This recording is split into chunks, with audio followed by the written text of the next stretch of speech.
Le 27 octobre 1962, à bord d'un sous-marin russe, l'ordre fut donné de lancer une torpille nucléaire sur un navire américain. 3 hommes avaient essentiellement pris la décision de déclencher la première guerre nucléaire du monde. Heureusement pour nous tous, l'ordre n'a pas été exécuté. À la dernière minute, le capitaine a changé d'avis et la décision a été prise de ne pas lancer l'arme nucléaire. Cet épisode n'est qu'un des nombreux moments où le monde a frôlé une guerre nucléaire totale. Vu la proximité, on se demande ce qui se serait passé si l'ordre avait été exécuté. Si une torpille nucléaire avait été tirée sur ces navires américains, qu'auraient-ils fait ? Comment la situation aurait-elle dégénéré ? L'humanité a-t-elle vraiment frôlé l'extinction durant ces périodes de tension ? Je vais formuler des hypothèses sur ces questions dans cette vidéo. Nous ne saurons jamais vraiment comment les choses auraient évolué, mais il est intéressant d'imaginer ce qui aurait pu arriver. Cependant, avant cela, faisons un aperçu de ce qui s'est réellement passé, l'histoire de la guerre froide et la course aux armements entre l'Amérique et l'Union soviétique. En août 1945, les États-Unis ont utilisé pour la première fois des armes nucléaires en larguant des bombes sur Hiroshima et Nagasaki au Japon. Les 2 bombes nucléaires ont forcé le Japon à se rendre, mettant fin à la Seconde Guerre mondiale. Pendant 4 ans, l'Amérique seule détenait l'arme nucléaire, dominant ainsi la géopolitique mondiale. Mais cette domination allait bientôt être contestée par son ancien allié, l'Union soviétique. Les relations entre les États-Unis et l'Union soviétique s'étaient vite détériorées depuis 1945. Les 2 superpuissances reposaient sur des idéologies incompatibles. Les États-Unis défendaient une démocratie et capitalisme, l'Union soviétique le communisme et la dictature. Cette division idéologique a mené à la guerre froide, période de rivalité politique et militaire de 1945 à 1991. Les enjeux du conflit ont fortement augmenté en août 1949 quand l'Union soviétique a fait exploser sa bombe nucléaire, mettant fin au monopole américain. Au départ, les arsenaux nucléaires des 2 superpuissances étaient limités, mais dès les années 1950, ils ont augmenté leur stock. En 1953, l'Amérique détenait initialement la supériorité avec environ 1000 ogives nucléaires, bien plus que l'Union soviétique. Mais l'équilibre des forces a changé en 1957, quand l'Union soviétique a lancé Spoutnik, premier satellite artificiel. Cela avait une portée bien plus large que l'exploration spatiale. En développant Spoutnik, l'Union soviétique avait mis au point une fusée puissante qui pouvait également servir de missile balistique intercontinental. Cela signifiait qu'ils avaient désormais la capacité de lancer une frappe nucléaire depuis leur propre territoire sur le continent américain. Mais cet avantage dura peu, car l'Amérique développa son propre missile balistique intercontinental l'année suivante. Cette course technologique a mené à une course aux armements où les 2 camps ont rapidement étendu leurs arsenaux nucléaires. Puis, en 1962, le monde a failli connaître une guerre nucléaire lors de la crise des missiles de Cuba. Je vais parler beaucoup plus de la crise des missiles de Cuba plus tard, mais en gros, l'Union soviétique a installé des missiles à Cuba et, en réponse, l'Amérique a imposé un blocus à l'île. La situation était extrêmement tendue et la guerre nucléaire n'a été évitée que de justesse. La crise des missiles de Cuba a mis en évidence les dangers d'une guerre nucléaire entre les superpuissances, rendant évident qu'elles devaient trouver un moyen de coexister. Cela a abouti à un traité interdisant les essais nucléaires dans l'atmosphère, l'espace et sous l'eau. Le traité était censé ralentir la course aux armements, mais l'Union soviétique a continué d'augmenter son arsenal et, au milieu des années 70, elle possédait autant d'ogives que l'Amérique. À cette époque, chaque nation détenait environ 20 000 ogives, suffisantes pour anéantir la planète. Pour stopper la course aux armements, les 2 parties ont accepté de nouveaux traités. Dans le second traité, Strategic Arms Limitation Talks, ils ont accepté de réduire leurs arsenaux nucléaires. Le traité n'a pas été ratifié par le Sénat américain à cause de l'invasion soviétique de l'Afghanistan en 1979. Cela allait devenir une grande guerre par procuration. L'Union soviétique a envoyé plus de 500 000 soldats pour soutenir le gouvernement afghan, tandis que les États-Unis soutenaient les Moudjahidines musulmans. La guerre a mal tourné pour les soviétiques, révélant leur faiblesse. Ensuite, le président américain Ronald Reagan a augmenté les dépenses militaires, obligeant les soviétiques à faire de même. Son objectif était de provoquer l'effondrement de l'économie soviétique, ce qui a très bien marché. Au milieu des années 80, le pays était dans un état économique désastreux. Mikhaïl Gorbatchev, nouveau dirigeant, a tenté d'améliorer la situation en autorisant les marchés libres, les élections démocratiques et en retirant l'Union des républiques socialistes soviétiques d'Afghanistan.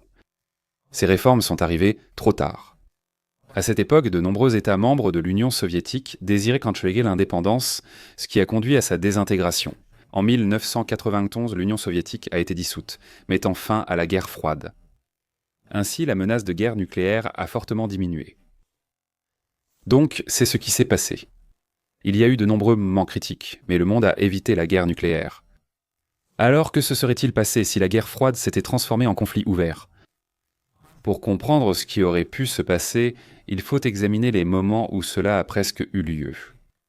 Je souhaite surtout analyser 2 événements où la situation a presque dégénéré. La première, c'est la crise des missiles de Cuba déjà mentionnée. Cela ressort comme l'un des moments les plus périlleux de la guerre froide. La crise a débuté lorsque l'Union soviétique a secrètement installé des missiles à Cuba, à seulement 90 miles des États-Unis. Des avions espions américains ont repéré les missiles, poussant Kennedy à instaurer un blocus naval contre les livraisons soviétiques. Tout au long de la crise, le monde était au bord de la guerre nucléaire, mais il y a eu un moment en particulier sur lequel je veux me concentrer. Le 27 octobre, des navires américains ont repéré un sous-marin soviétique porteur de missiles nucléaires près de Cuba. Ils ont tenté de faire surface le sous-marin avec des charges sous-marines. Il est incompréhensible que l'équipage soviétique ait cru être attaqué. Paniqué et sans contact avec Moscou, le capitaine du sous-marin a ordonné d'activer la torpille nucléaire. Pour lancer la torpille, le capitaine avait besoin de l'approbation de 2 officiers supérieurs à bord du sous-marin qui ont tous 2 accepté de tirer. Mais à la dernière minute, le capitaine a hésité et a décidé de ne pas lancer la torpille nucléaire. Le sous-marin a rapidement refait surface et regagné les eaux soviétiques. Le monde a évité une guerre nucléaire grâce à la décision d'un responsable soviétique de ne pas agir à la dernière minute. Dans un autre état d'esprit, ou s'il avait été quelqu'un d'autre, il aurait pu lancer cette torpille nucléaire. La crise des missiles de Cuba a été résolue quelques jours après. L'Union soviétique a accepté de retirer ses missiles contre la promesse américaine de ne pas envahir Cuba et de retirer leurs missiles en Turquie. Dans l'ensemble, la crise a été un moment extrêmement critique et est considéré comme peut-être le moment le plus dangereux de la guerre froide. La prochaine fois qu'il y eut un moment aussi périlleux, ce fut 21 ans plus tard. Cela s'est produit le 26 septembre 1983 et impliquait un officier militaire soviétique nommé Stanislav Petrov, qui était de service au centre de commandement de la défense antimissile de l'Union soviétique. Il surveillait le système d'alerte précoce soviétique chargé de suivre les objets à grande vitesse. Soudainement, le système s'est activé, indiquant que les États-Unis avaient lancé 5 missiles balistiques intercontinentaux contre l'Union soviétique. Petrov faisait face à une décision très difficile. Devait-il alerter ses supérieurs et lancer une frappe de représailles, ou hésiter et essayer de déterminer s'il s'agissait d'une fausse alerte ? Petrov n'avait que quelques minutes pour décider quoi faire. Le protocole imposait de transmettre l'information, mais Petrov doutait de la fiabilité du système. Le système ne signalait que 5 missiles, ce qui paraissait trop peu pour une attaque américaine délibérée. Une attaque nucléaire des États-Unis impliquerait probablement bien plus que 5 missiles. Constatant cette incohérence, il a pensé à une défaillance et a décidé de ne pas signaler l'alerte, désobéissant ainsi à ses ordres. Sa décision a été déterminante. S'il avait signalé l'alerte, l'Union soviétique aurait peut-être lancé une frappe nucléaire de représailles. Il a ensuite été prouvé que Petrov avait raison, l'alerte était une fausse alarme due à un dysfonctionnement du système. Le système a pris à tort le reflet du soleil sur les nuages pour un tir de missile. Encore une fois, tout a tenu à la décision chanceuse d'un homme pour éviter une guerre nucléaire. J'espère donc qu'à présent vous comprenez mieux le type d'événement qui aurait pu déclencher une escalade. Passons maintenant à la question de la vidéo. À quoi cela aurait-il réellement ressemblé si une telle escalade avait eu lieu ? Avant que nous ne spéculions là-dessus, j'aimerais prendre une minute pour souligner à quel point toute cette situation aurait été imprévisible. Le nombre d'inconnus est tout simplement énorme. Par exemple, la personnalité des dirigeants aurait fortement influencé le cours des événements. Le comportement d'un dirigeant en crise est souvent imprévisible. Lors de la crise des missiles de Cuba, Khrouchtchev avait une rhétorique très agressive. Cela contraste fortement avec Kennedy qui était plus mesuré et posé. Quelqu'un qui était complètement fou, c'était Fidel Castro. Il a même écrit à Khrouchtchev pour l'inciter à lancer une guerre nucléaire. Un autre élément qui aurait rendu la situation imprévisible, c'est qu'il y aurait eu des erreurs. La technologie de l'époque était peu fiable et une erreur humaine serait survenue. La communication était aussi très lente. Les messages mettaient des heures à circuler entre Washington et Moscou. Dans l'ensemble, il est totalement impossible de savoir exactement comment les choses se seraient déroulées. Avant de spéculer sur une aggravation possible, je souhaite d'abord évoquer un point que nous connaissons, la position dans laquelle se trouvaient les deux parties. En particulier, je parle de leur capacité nucléaire. Où dans le monde pouvaient-ils frapper avec une ogive nucléaire? À quel point cela leur était-il facile? Les deux puissances pouvaient livrer des ogives nucléaires par bombes aériennes, missiles sous-marins, missiles balistiques intercontinentaux et à courte portée. Chacune de ces méthodes avait ses avantages et ses inconvénients. Par exemple, larguer des bombes depuis un avion était la méthode la moins coûteuse, mais l'avion risquait d'être abattu. Les missiles balistiques intercontinentaux pouvaient frapper des cibles lointaines, mais ils étaient très coûteux et avaient des sites de lancement fixes qui pouvaient en être détruits. Les missiles balistiques lancés depuis des sous-marins étaient intéressants parce qu'ils étaient mobiles et difficiles à neutraliser, mais les premiers modèles étaient imprécis et avaient une portée limitée. Enfin, les missiles à courte portée avaient l'inconvénient évident de devoir être proches de la cible, mais ils étaient moins chers et plus faciles à produire que les missiles à longue portée. Alors, quelle était la situation des deux camps pendant la guerre froide? Combien de chaque type d'armes possédaient-ils? Bien sûr, la réponse est très compliquée car cela a beaucoup changé au cours de la guerre. Regardons comment étaient les choses durant la crise des missiles de Cuba en 1962. À cette époque, les États-Unis avaient un net avantage avec plus d'armes nucléaires de chaque type. Au total, l'Amérique possédait environ 25 000 ogives nucléaires, dont environ 3 500 pouvaient être lancées immédiatement. L'Union soviétique était dans une position bien plus faible, avec seulement environ 3 500 ogives au total, dont environ 300 étaient prêtes à être lancées. Les Américains avaient aussi bien plus de missiles balistiques intercontinentaux, les armes les plus importantes. Ils en comptaient environ 170 contre moins de 75 pour l'Union soviétique. L'Amérique bénéficiait aussi d'un net avantage pour les ogives larguées par avion. Leur flotte de bombardiers à long rayon d'action permettait de viser tout lieu en Union soviétique. Les soviétiques, en revanche, auraient eu du mal à faire passer un bombardier au-dessus du continent américain parce que l'armée de l'air américaine était bien supérieure à la leur. Globalement, les Américains pouvaient frapper presque partout en Union soviétique, mais l'inverse n'était pas vrai. C'est précisément pour corriger ce déséquilibre que l'Union soviétique voulait installer des missiles à Cuba. Cela mettrait la plupart des villes américaines à portée de ces missiles à courte portée. Au début des années 60, la situation était ainsi, mais elle a beaucoup changé avec l'avancée de la guerre froide.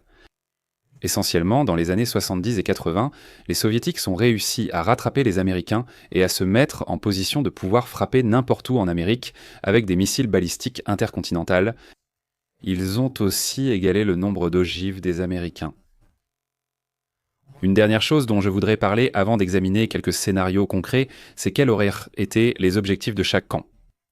Que voulaient-ils accomplir pendant une guerre nucléaire? Je vois 3 points principaux sur lesquels ils se seraient concentrés. La sécurité, sauver la face et le potentiel de suprématie nucléaire. Par sécurité, j'entends simplement minimiser le danger pour leur nation à long terme. Les deux camps redoutaient que leur ville soit frappée par les armes nucléaires adverses. L'Union soviétique aurait également été préoccupée par la perspective d'une invasion venant d'Europe de l'Ouest.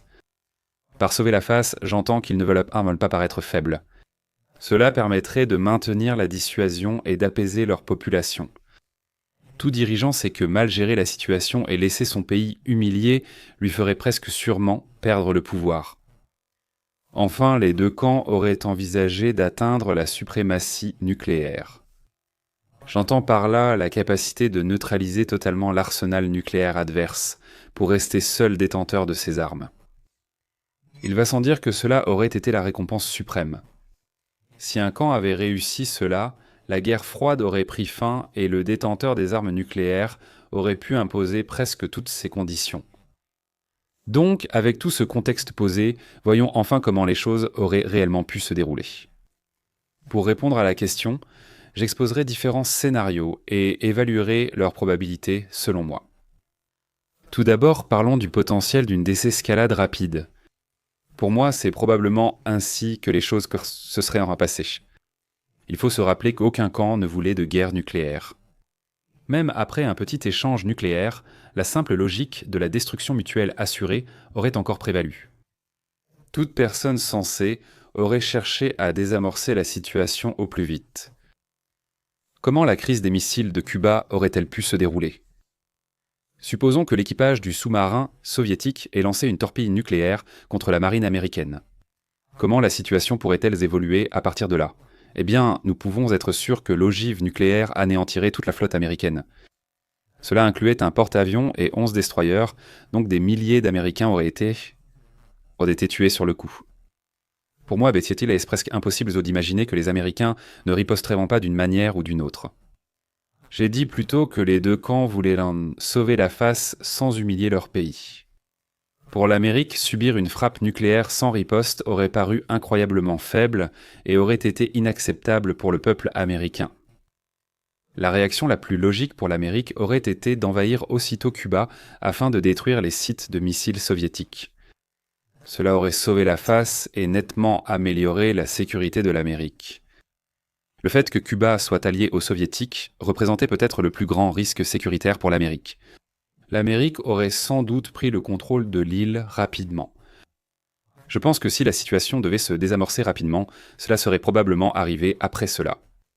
L'Union soviétique aurait presque certainement dû présenter rapidement des excuses, reconnaissant sa faute catastrophique. Les deux superpuissances auraient alors pu conclure un accord pour éviter que cela ne se reproduise. Voyons maintenant ce qui aurait pu se passer si la situation ne s'était pas désamorcée aussi rapidement. Il y a de nombreuses raisons pour lesquelles cela aurait pu être le cas. Les partisans radicaux à Moscou auraient pu affirmer que les États-Unis voulaient envahir Cuba et que la Russie devait riposter en s'en prenant à un allié américain. Deux cibles logiques auraient été Berlin-Ouest ou les bases de missiles de l'OTAN en Turquie. Même sans cette réaction soviétique, la situation aurait empiré si les Américains avaient voulu aller au-delà de l'invasion de Cuba. Ils auraient simplement subi une frappe nucléaire et pourraient être déterminés à répondre de la même manière. Si les Américains avaient choisi de riposter avec des armes nucléaires, je pense que la frappe aurait été très limitée. Il aurait fallu trouver un juste équilibre, une frappe suffisamment importante pour sauver la face et rétablir la dissuasion, mais en escaladant la situation le moins possible. Je pense que nous pouvons être absolument certains que leur cible aurait été purement militaire et qu'ils n'auraient rien fait qui aurait tué un grand nombre de civils soviétiques. Ils n'auraient certainement pas simplement largué une bombe nucléaire sur une ville. Une cible plausible aurait été une base militaire russe proche de l'Europe. Une telle attaque aurait quand même pu entraîner des milliers de victimes et d'énormes dévastations. Peut-être que les deux camps auraient retrouvé la raison et commencé à calmer la situation. Jusqu'alors, l'Union soviétique pouvait douter que les Américains lanceraient vraiment des frappes nucléaires, pensant qu'ils seraient trop prudents. Après la réfutation de cette hypothèse, l'Union soviétique aurait dû revoir sa position et reculer. À la suite de la crise, le monde aurait été dans un état de choc absolu, les deux superpuissances réalisant à quel point elles étaient passées près du désastre. Il y aurait sans doute eu des accords, peut-être comme le traité d'interdiction des essais nucléaires de 1963, mais avec des mesures plus strictes. Les deux camps auraient pu commencer à se désarmer. Que se serait-il passé si la situation ne s'était pas désamorcée ? Pour moi, la suite logique aurait été que l'Union soviétique agisse en Europe. La principale menace pour la sécurité de Moscou était les missiles de l'OTAN en Europe de l'Ouest et en Turquie. Si l'Union soviétique pouvait neutraliser ces menaces, cela améliorerait considérablement sa situation sécuritaire. Il serait beaucoup plus difficile de la cibler avec des armes nucléaires, et elle serait extrêmement bien protégée contre une invasion par des forces conventionnelles. De plus, la capture de ces territoires lui donnerait une bien meilleure position lors des négociations. La première cible aurait été Berlin-Ouest, puis la Grèce ou la Turquie. L'Union soviétique avait un plan pour conquérir l'Europe de l'Ouest. En 1964, l'état-major général soviétique a conçu un plan visant à atteindre Lyon, en France, en 9 jours seulement. La rapidité était au cœur du plan. Les planificateurs soviétiques soutenaient que la meilleure option était une offensive rapide et écrasante, puisque l'OTAN n'avait pas beaucoup de forces terrestres sur place. Ils pensaient donc que l'OTAN aurait recours à des armes nucléaires de faible puissance ou tactiques pour arrêter leur avancée. Cela dit, ils pensaient que l'OTAN serait assez prudente et voudrait minimiser les pertes civiles. Les soviétiques faisaient confiance à leur défense aérienne, pensant pouvoir abattre les missiles de l'OTAN. Comment l'invasion aurait-elle pu se passer ? Il est impossible de le savoir, mais nous savons que les soviétiques avaient raison sur certaines suppositions. Ils avaient effectivement beaucoup plus de forces conventionnelles en Europe que l'OTAN. En 1952, l'OTAN ne comptait que 25 divisions prêtes au combat contre 140 pour l'Union soviétique, soit une différence presque 6 fois supérieure. Cela aurait signifié que la seule façon pour l'OTAN et l'Amérique d'arrêter l'invasion soviétique aurait été de compter fortement sur les armes nucléaires tactiques. Ils avaient aussi raison de penser que ce serait une course contre la montre. Dès qu'ils auraient commencé l'invasion, les forces américaines auraient été envoyées en masse en Europe. Des combats prolongés auraient augmenté la probabilité de défaite de l'Union soviétique. Comme pour tout le reste dans cette vidéo, nous ne pouvons pas savoir exactement comment cela se serait déroulé. Nous pouvons être sûrs qu'il y aurait eu une immense destruction. Après tout, si l'OTAN utilisait des armes nucléaires tactiques, les soviétiques auraient fait de même. Des millions de personnes auraient été sans abri et affamées, des infrastructures vitales détruites. L'Europe aurait été anéantie. Berlin, Varsovie et Prague auraient pu disparaître, tandis qu'Amsterdam et Paris auraient subi d'énormes dégâts et seraient peut-être devenus inhabitables à cause des radiations. Même dans un tel scénario, je pense que les deux puissances auraient hésité à utiliser de grandes armes nucléaires contre des civils. Le risque de représailles massives et de condamnation mondiale était tout simplement trop grand et des frappes directes sur des civils seraient resté un tabou. Les armes nucléaires employées auraient été des armes tactiques, utilisées comme comme de l'artillerie classique, mais bien plus puissantes. Alors, qui aurait gagné la bataille ? À long terme, je pense que l'OTAN aurait probablement gagné, mais cela n'aurait pas été facile. Par exemple, la supériorité aérienne aurait été âprement disputée. L'OTAN disposait d'une supériorité technologique avec des avions plus avancés et des radars sophistiqués, tandis que l'Union soviétique misait sur la supériorité numérique. Les soviétiques avaient aussi un large réseau de missiles solaires en Europe de l'Est. Globalement, l'Union soviétique aurait sans doute eu la supériorité aérienne au départ. Ils bénéficiaient aussi d'un avantage logistique, étant bien plus proches des combats. Mais en avançant à l'ouest, ils auraient perdu cet avantage. L'Amérique aurait alors envoyé rapidement des renforts en Europe et lancé une contre-attaque. L'infrastructure avancée de l'Europe de l'Ouest les aurait aidés à acheminer des troupes et des fournitures vers le front. Je pense que l'issue de la bataille aurait surtout dépendu de la capacité de l'OTAN à résister à l'attaque initiale soviétique et à déployer rapidement ses forces. Ce conflit européen aurait eu des conséquences mondiales, provoquant une grave crise financière et une récession profonde. Les combats auraient également pu éclater dans d'autres régions du monde. Durant la guerre froide, de nombreuses guerres par procuration ont pu être affectées. Un bon exemple est la Corée. La Corée était divisée entre un nord pro-soviétique et un sud pro-américain. Les combats de la guerre de Corée avaient pris fin en 1953, mais un traité de paix n'avait jamais été signé. En cas de guerre ouverte en Europe, l'un de ces deux gouvernements aurait pu envahir l'autre. Cela aurait aussi pu arriver dans d'autres régions comme le Vietnam, Taïwan ou le Moyen-Orient. Comment ce conflit aurait-il pu finir ? Je pense que le résultat le plus probable aurait été que l'OTAN parvienne à ralentir l'avancée soviétique en Europe, puis que les deux camps commencent à désamorcer la situation. L'Union soviétique se retrouverait dans l'incapacité d'avancer sur le terrain. Les Américains auraient probablement pu avancer en Russie, mais ils auraient été prudents à l'idée de le faire, car cela n'aurait laissé à Moscou d'autre choix que d'utiliser tout son arsenal nucléaire. Les pourparlers de paix auraient sans doute visé à éviter un tel conflit à l'avenir. Les Américains pourraient aussi choisir d'avancer plus à l'est en Europe, voire menacer Moscou. La façon dont cela se déroulerait dépendrait de la réaction des dirigeants soviétiques. S'ils pouvaient, ils auraient sans doute aggravé la situation. Cependant, je pense qu'il y a une chance qu'ils auraient pu accepter leur défaite et reculer. Si le conflit avait duré des années, leur armée aurait pu être trop affaiblie pour continuer à se battre. Lors des négociations, l'Amérique aurait sans doute exigé leur départ d'Europe de l'Est. Une autre possibilité aurait été que l'Union soviétique réussisse rapidement et occupe l'Europe de l'Ouest. Cela aurait rendu beaucoup plus difficile pour les Américains de lancer une contre-offensive et, potentiellement, ils auraient accepté un cessez-le-feu. L'Union soviétique serait probablement restée maîtresse de l'Europe de l'Ouest, même si l'Amérique ne l'aurait pas reconnue. Supposons que les deux camps n'aient jamais pu désamorcer la situation, qui serait alors devenue incontrôlable. La différence majeure ici serait l'usage de puissantes armes nucléaires, peut-être contre des villes. Comme je l'ai mentionné précédemment, une façon dont cela pourrait se produire serait que l'OTAN avance vers l'est en direction de la Russie et menace Moscou. Les soviétiques auraient entêté dos au mur et auraient pu décider de faire tout ce qu'il fallait pour arrêter l'avancée de l'OTAN. Ce qu'ils feraient exactement dépendrait de la position dans laquelle ils se trouveraient à ce moment-là. S'ils le pouvaient, ils tenteraient d'attaquer une ville américaine. Ils pourraient en considérer cela comme le seul moyen de dissuader les Américains de leur avancée sur Moscou.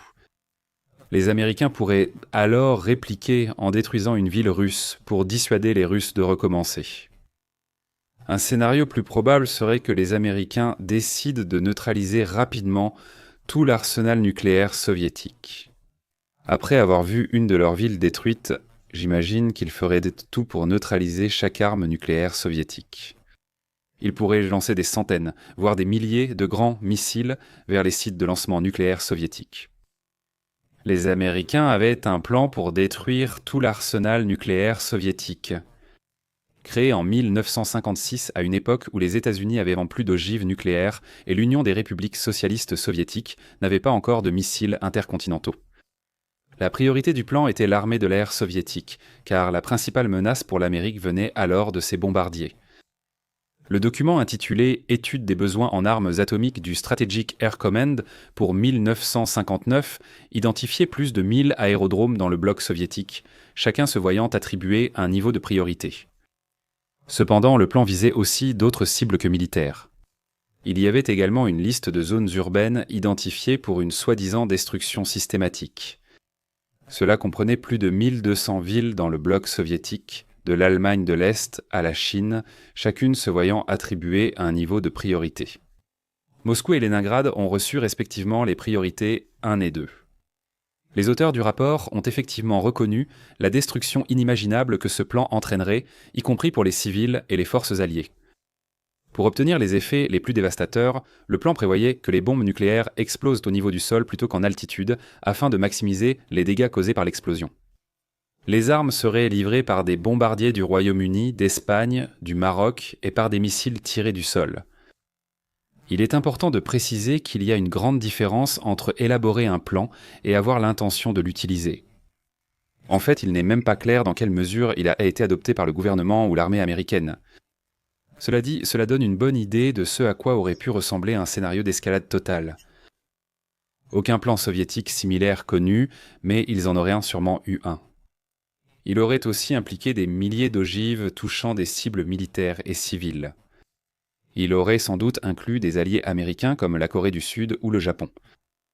Dans l'ensemble, je pense que s'il y avait eu une véritable guerre nucléaire, cela se serait très probablement produit parce que l'une des deux puissances aurait tenté de détruire totalement la capacité nucléaire de l'autre. L'autre riposterait alors s'il en était capable. Inutile de dire que la destruction serait inimaginable. En fait, une analyse réalisée par une équipe de l'université de Princeton a estimé que dans une telle guerre, environ 100 millions de personnes mourraient dans les premières 24 heures. Avec le temps, les pertes totales pourraient atteindre des milliards. Cela soulève la question, qu'aurait-ce réellement signifié pour l'humanité ? S'il y avait eu une véritable guerre nucléaire avec des villes entières rasées, qu'est-ce qui serait arrivé au monde ? On dit que lors de la crise des missiles de Cuba, le monde a presque pris fin. Est-ce exact ? L'humanité aurait-elle vraiment pu disparaître ? Si c'était le cas, à quel point la guerre devait-elle être terrible ? J'aimerais examiner deux choses qui auraient pu représenter une menace existentielle pour l'humanité.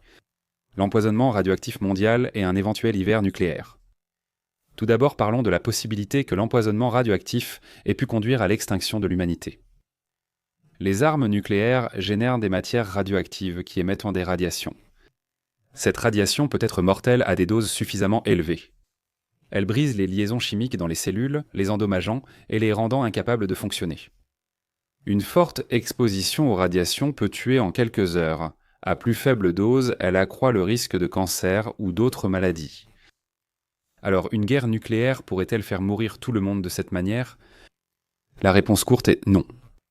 Il est très improbable qu'un empoisonnement radioactif mondial tue tous les humains, même si des centaines ou milliers de bombes nucléaires explosaient. C'est parce que, dans la plupart des cas, les armes nucléaires produisent des matières radioactives qui se désintègrent rapidement. Les personnes proches de l'explosion seraient affectées, mais la plupart des matières délais radioactives ne survivraient pas assez longtemps pour voyager loin. Cela dit, il y aurait certaines particules plus légères qui pourraient atteindre la stratosphère et circuler à l'échelle mondiale. Elles seraient emportées par les vents en altitude, propageant la radioactivité sur de vastes zones, voire des continents. Cela accroîtrait la radioactivité mondiale, mais sans probablement rendre la planète inhabitable. Parlons maintenant de la menace d'un hiver nucléaire.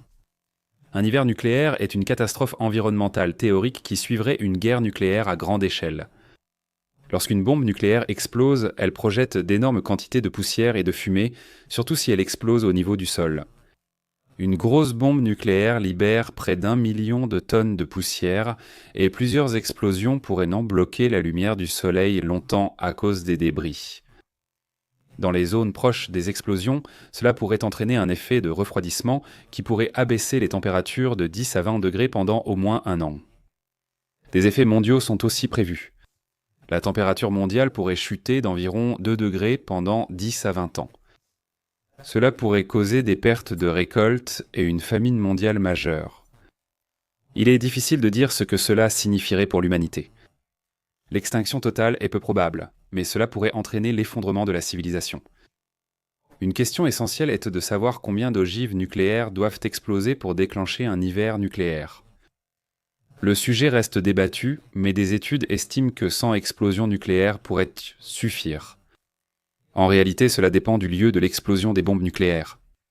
Des cibles comme les raffineries ou les villes généreraient une fumée plus épaisse, bloquant davantage la lumière du soleil. Une grande guerre nucléaire avec des milliers d'explosions provoquerait presque certainement un hiver nucléaire. Alors, comment résumer ? Dans l'ensemble, nous ne pouvons pas savoir comment les choses se seraient déroulées si la guerre froide était devenue chaude, mais nous devrions certainement être reconnaissants que cela ne soit pas arrivé. Je pense qu'une guerre nucléaire totale ou des bombardements massifs de villes étaient un peu probables, les deux superpuissances ayant sans doute réussi à limiter le conflit. Je pense que la probabilité que cela entraîne l'extinction de l'humanité était assez faible. Une guerre majeure n'avantageait personne et les deux superpuissances auraient subi de lourds dégâts, rendant la pression pour désamorcer la situation immense. Cependant, je pense à de nombreuses périodes où l'humanité a agi de façon très destructrice. La Première Guerre mondiale en est un bon exemple. Aucun vainqueur, des dizaines de millions de morts et l'effondrement de 4 empires. Je pense que les dirigeants européens ne voulaient pas la guerre. Mais une fois l'escalade commencée, ils étaient impuissants à l'arrêter. Ils étaient des passagers dans un train dont ils ne pouvaient pas descendre. Peut-être alors que, simplement parce que ce n'était dans l'intérêt de personne que la guerre froide devienne nucléaire, cela ne veut pas dire grand-chose en réalité. Peut-être qu'une fois de plus, l'humanité se serait retrouvée dans une escalade impossible à arrêter, mais cette fois, les enjeux auraient été un peu plus élevés.